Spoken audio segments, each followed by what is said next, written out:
out, and he was a guy, and I remember after sort of getting that initial crop of pitching prospects in those first couple seasons, and Brady Aiken, Julio Urias, Hunter Parsons, and sort of monitoring those guys, while they were in the low levels of A ball and Double A, and a lot of them ended up kind of stunting around then. So it really slowed down the rebuild, I would say. So, but other than that, I mean, that's really that's about the extent that I've really looked at the farm system over these last 11 seasons. Did you have Trout on your team? Someone made a comment about that. Nah, I never ended up having Trout. I think he signed with the Yankees in mine, which is a shock to nobody, but... Yeah, okay. So what other kind of interesting things happened in this baseball world over the past 10 years as far as, maybe interesting teams winning the World Series or accomplishments or anything? Well, I'd say definitely the biggest storyline in the, at least that I've certainly played up in my YouTube videos, has been our early playoff exits and sort of always building up these great regular season teams that never were able to do anything in the playoffs. And I mean, that's been the one big storyline that I've certainly followed. But other than that, I mean, there's been some cool teams to win the World Series. Like the Twins ended up really feeling the fruits of their farm system with guys like Jonathan Geddes, who I ended up picking up. But this guy probably ended up being one of the best pitchers I've ever seen in this game. He had some ridiculous seasons, and then I don't even know what happened. He just his ratings declined right around 26, 27, so we were able to pick him up, and he had a pretty good year for us in our World Series run. But yeah, the Twins behind Geddes, Jose Barrios, Byron Buxton. He had Byron Buxton at one season where he had like a 8 or 9 win season. So the Twins were a really good team, and I think they ended up winning 1 or 2 World Series. The Dodgers ended up winning, I think, 4 out of 6 in one stretch. They were just absurd. They had a stacked team. I mean, not too surprising when you consider the resources they have. But yeah, they pretty much were our biggest rival in the series. And yeah, from 2016 to 2022, they ended up winning 5 titles in 7 years, which is pretty unheard of. So that was definitely, I'd say, that was probably the biggest storyline. Just the dominance of LA. Yeah, which, looking at real life right now is certainly something that could happen. Yeah, no, definitely. I mean, when you consider the team they already have, and then, if they add Urias and Seager in the next couple of years, and with the resources they have, I mean, it totally would not surprise me if they pulled off some serious run like they did in this game. How about any player feats, any kind of interesting accomplishments that you've seen, milestones, records falling, anything like that? Usually I really just focus on the career arcs of the players that I keep on my roster, but yeah, I haven't really noticed any records changing or anything too much like that. But I guess I usually always focus personally on some of the draft picks I had early on, Dominic Foscalina this year. He was our number 9 overall draft pick in 2017. He ended up having an 8.7 win season this year, and probably will end up winning league MVP. So that's a cool storyline. I think, I don't know, it's something, it's just I don't know, I don't even know what it is, but something about always interests me when you draft and develop a guy and then he turns into sort of a franchise anchor or a face of your franchise or anything like that. So, I guess to me, like I said, I've always followed my own personal players' career arcs more so than anything happening in a more general league basis, but... Right.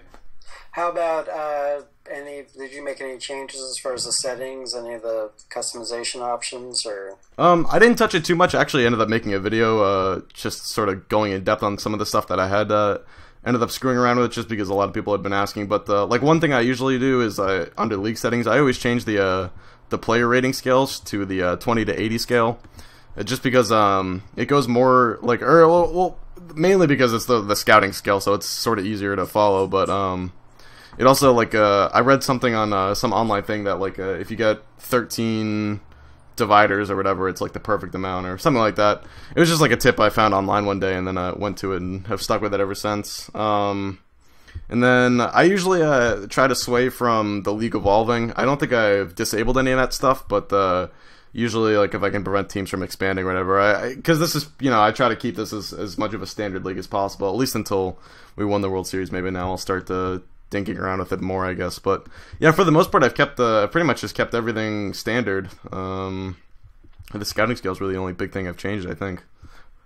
So there's no expansion then, because I know a lot of times when you start a sim around this year, usually within a couple of years there will be expansion Yeah, in the yeah. game. But that didn't happen at all, or did it happen and you kind of reversed it? It actually never happened in this one. I had another league that I did. I played that mainly when I was at school this year, when I was bored, and I got all the way out to like 2085 or something. And I think the league, it probably expanded a zillion times, and I probably it like went back on it probably 95% of the time. But I ended up letting the league expand to 36 teams. So I've sort of dealt with it in the past, but it's usually I just at least in the standard games like this, I usually just try to prevent it at least for the first 10, 15 years or so. Right. So there are a lot of people in the chat kind of talking, and I guess we'll kind of open it up here. Maybe see if people have any specific questions for you. Yeah, sure. Kind of looking here. Well, one person's wondering. They were asking me where Cespedes will be tomorrow night. What do you think? I don't know. That's a tough question. I mean, I saw. I don't know. I mean, I think the Mets make a logical fit, but I have no idea if they're willing to expand their payroll to, or at least any more than they already have, to fit in a guy like Cespedes. I saw that the Astros just made a deal for Carlos Gomez, so they probably don't need another outfielder. But there's the thing about this year's market is there's a lot of power outfield bats like Cespedes and Justin Upton. So and I don't really think there are a lot of teams that could use a big right-handed power bat. I think it's been more teams interested in pitching in this year's market. So I don't know. I think Detroit probably won't end up getting a lot for Cespedes, unfortunately. But I don't know. To be honest, I couldn't predict where he'll end up tomorrow night.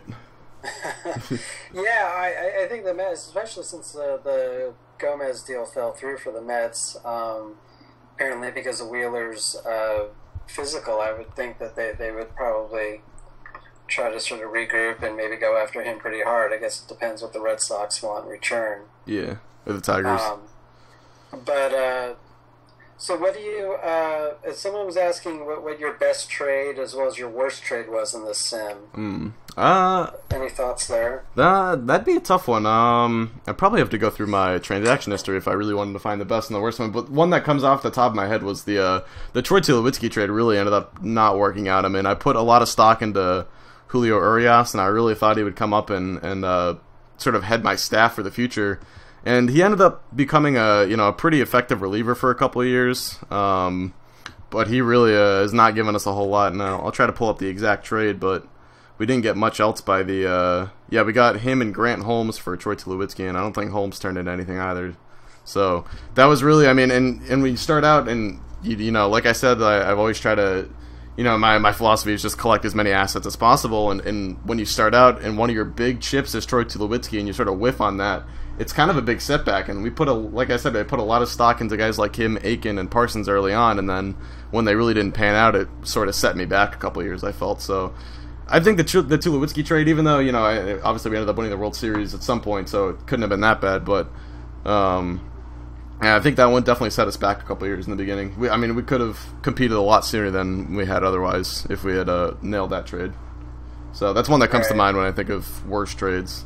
But I don't know, best trades.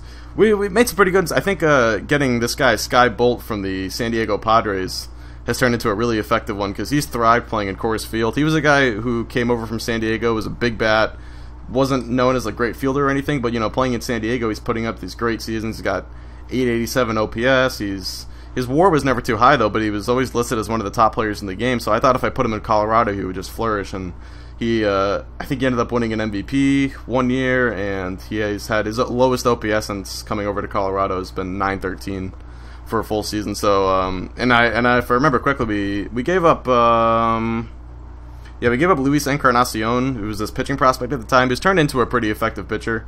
But he does have some sort of personality defects, so that's why I was kind of ready to get rid of him at the time. But I think Bolt has really laid down the foundation and has been one of the best hitters in our offense for the last couple of years. So that's one that comes to mind that I think was really a trade that we nailed, at least later on in the series, that really pushed us over the top. So. Right. So how's the Hall of Fame worked out in your world? Have you kind of taken a look at who's been inducted? I haven't followed it too closely. I usually check it out when it happens. I can pull it up though under league history, see who ended up making it. But honestly, I've not followed it. I do know David Ortiz made it. I followed that, being a Red Sox fan myself. I had to at least make sure he got in. But no, I honestly haven't noticed it too much. But I can pull it up here in a moment. Did you vote for him? Did you normally cast a ballot, or do you just kind of sim on by that? I usually let the game take care of it, but I did see that Ortiz, it took him, I think, 8 years to get in, so he was cutting it a little bit close there at the end. I might have had to vote him in if it got to year 9 or 10. Right. Yeah. That's interesting. I think he's a likely Hall of Famer in real life. I don't know if it'll take that long for him to get in. I don't think it's on the first ballot necessarily, but... Yeah, I don't think he'll get in the first ballot, but I'd say he gets in at some point. I mean, just considering what he's done in the postseason alone, I mean, I feel like that I mean, on just such a national stage, I mean, I know that, like, analytics people don't really put a lot in postseason numbers because it's not really, like, necessarily repeatable, but I just think when you do stuff on such a big stage like that, it almost magnetizes it and counts more for me than, putting up a bunch of good regular seasons. But I'm also biased, so what can I say? But yeah, I got the Hall of Fame up here. So yeah, Ortiz ended up making it in. Looks like he was probably on last year's guys who got in. A-Rod made it in. That's interesting to see. But no Bonds. Bonds made it in. Oh yeah, Bonds did make it in. Yeah. Yeah. No Clemens. So that's pretty interesting. Manny Ramirez made it in. Pools, tell me. Yeah. It'd almost be cooler to see a list of people who didn't make it in. Yeah, you kind of have to just look for the guys. Yeah. In that giant player pool. Who's upcoming to be eligible? Todd Helton's in. Huh? Yeah, Todd Helton. I should probably retire his number. But yeah, I don't know who. I honestly don't know who is on upcoming year's ballots. It'll be more interesting to see. I think when you get deep enough into it, so that the guys who sort of played out their primes, while I was in this league, sort of say from 2015 on, it'll be more interesting to see then. But yeah, to be honest, I honestly don't really focus on early on, at least on the Hall of Fame. Sort of just let it play out. Right. Cool. Well, what else? Anyone else out there have any questions? I see we've got a lot of chatter going on. People are kind of talking about general baseball stuff. Yeah, it typically happens. We're going to do this for about half an hour. So let's see if there are any questions out here. People are kind of just chattering. How about you? You have anything else to add? Anything else you want to kind of show off with the team or the league? Or I don't know. I think I've pretty much touched on everything I was thinking about talking when I was thinking about it earlier today. But yeah, I just wanted to show off the off-season plan and stuff like that. So yeah, go ahead. Well, has your owner changed? There's a question that came up. No, owner has not changed, but I have noticed a couple ownership changes around the league. But we still have Charlie Montfort here. What's it? Front office owner. Yeah, I still have Charlie Montfort. So owner hasn't changed. And someone else is suggesting that now you've won the World Series, you should leave Colorado and go find the worst team and start over with them. Yeah, I've never really done that before, but I always thought it would be kind of interesting to take over a team in 2030 and see how the league plays out if you're trying to rebuild from there. So I don't know, it could be a neat idea. Right. But it's I mean, you put so much into getting to this point. I mean, 10 years. I mean, do you think it's all the heartbreak of Rockies fans? Yeah. All those great seasons where they didn't get very far in the playoffs. Now they finally won the World Series and they've had their ticker tape parade, and you're their beloved GM now. They love you. I know. I sort of can't do anything wrong now. Well, I don't know. I sort of witnessed that firsthand with Theo Epstein in Boston, and he was such a big cult hero after they won the World Series, and then had such a bad ending here. But yeah, I don't know. It would be tough. I mean, you do work so hard to build up a team like this, and then to sort of step away from it would almost I don't know. It'd almost be too much, I feel like. But maybe in a couple of years, we'll see. And are you? Can you be fired, or did you turn that off? I believe I left the ability to be fired or whatever on. I don't think I touched any of those initial settings. And you're playing GM plus manager, or Yeah.